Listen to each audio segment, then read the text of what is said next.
I'm U.S. Federal Agent Timothy S. McNiven.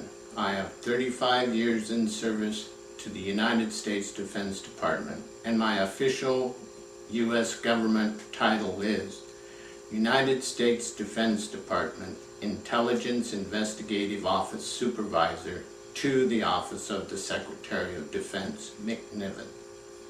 In 2003, I provided testimony about a 1976 U.S. military study to improve U.S. air travel security that I took part in for the Ellen Mariani RICO lawsuit. My testimony was proven to be true by the official U.S. government legal decisions of Federal Judge Rubrano, the federal judge whose court I testified for, and U.S. Attorney General John Ashcroft, the only two people on earth who U.S. federal law has given an official U.S. government legal opinion about the truthfulness of my U.S. federal court testimony. Kevin Barrett and the 9/11 Truth Movement have for years claimed that my U.S. federal court testimony is not true, as his 2008 email to Nathan Wilson claims. Note, this is 5 years after my 2003 federal court testimony. Hi, Nathan. McNiven has been pestering 9/11 researchers for years, and he has never been able to offer any evidence to back up his rambling, incoherent account. His claim to be a federal agent is new and very suspect. Unless I see something polite, coherent, and backed up with evidence, I'm going to keep ignoring him. Kevin. I have asked Kevin Barrett and everyone else in the 9/11 Truth Movement to produce the physical evidence that backs up their claim that my U.S. federal court testimony is not true, and to produce the U.S. federal law that says that their 9/11 truthers' personal opinion supersedes the official U.S. government's legal decisions of U.S. Federal Judge Rubrano and U.S. Attorney General John Ashcroft. And not one 9/11 truther has produced either the physical evidence that backs up their claim or the U.S. federal law that states that their 9/11 truthers' personal opinion supersedes the official U.S. government legal decisions of U.S. Federal Judge Rubrano and U.S. Attorney General John Ashcroft. This proves beyond a shadow of a doubt that the 9/11 Truth Movement is nothing but a fraud. You cannot say you are for the truth while at the same time censoring the truth unless you are lying. Kevin Barrett. Over the years, I have been subjected to censorship acts by the 9/11 Truth Movement, like the Kevin Barrett email, internet blog posts, harassing emails, vandalism to my vehicle, and death threats.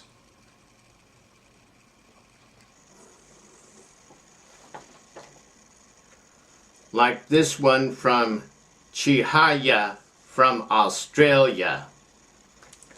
Hello, Tim. Yumi just told me that you contacted her. I am her friend, a 9/11 truther. I wonder if you kindly tell me. A new letter from Tim McNiven. Is that letter what you wrote? If yes, could you tell me why those FBI agents didn't kill you there? What a horrible question. Please excuse me if I offended you. Chihaya, who, like Kevin Barrett, claims her personal opinion supersedes U.S. federal law that says it is a felony to send a death threat to a U.S. federal agent. Chihaya, this is a U.S. federal felony, and I am working to have you extradited to America to stand trial for it. I will begin my presentation with September 11, 2001, and give a brief description of actions and incidents that have happened over the years with documents to back up my statements. Kevin Barrett. I will begin my presentation with September 11, 2001. I will describe briefly the incidents and actions that have happened over the years, and I will back up my statements with documents. Kevin Barrett. On September 11, 2001, I woke up around 6 a.m. Pacific Standard Time, turned on the TV and started to make my morning coffee. On TV was a building with smoke coming out of it, but no commentary. So I went and got a cup of coffee, came back and sat down to watch TV. I then see what is the second plane hit the second building, and the commentator came on and I found out it was New York City.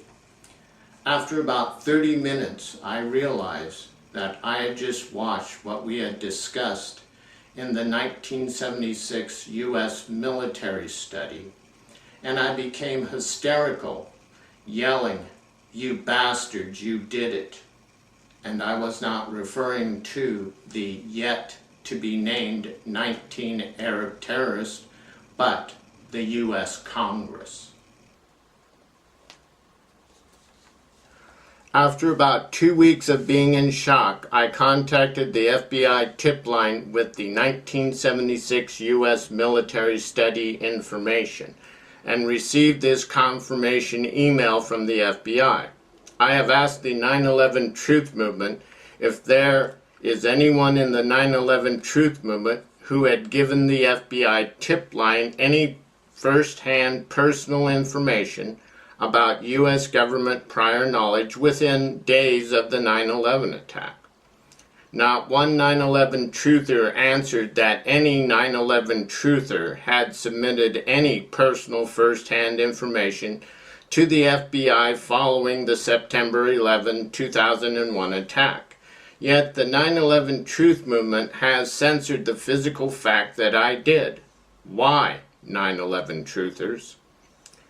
I then began my U.S. military mission, the attack on the World Trade Center Twin Towers activated on September 11, 2001, telling the American people about the 1976 U.S. military study to include the testimony of the other participants in the study from Sea Battery, 2nd of the 81st Field Artillery, U.S. Army, 1975-76.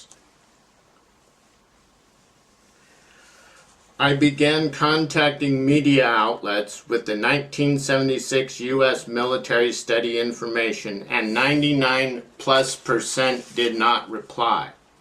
A few replied that they were interested but did not have funding in their budget for investigation, and a couple of raspberry emails, with the harshest worded one stating I was full of baloney. Then a Mr. Gibson from the Globe, the supermarket tabloid, contacted me that he wanted to talk. So I called, and Mr. Gibson was not interested in the information I had about the 1976 U.S. military study. He wanted to make up his own and have me say yes to it. I would not compromise the truthfulness of my U.S. Defense Department information for Mr. Gibson, so he refused to print my information. I continued to look for a media outlet, and in the spring of 2002, Democrat Representative Cynthia McKinney came on national television and cried out for U.S. government prior knowledge. Within days, I faxed her Georgia and Washington, D.C. offices with the 1976 U.S. military study information and received no reply from Cynthia McKinney.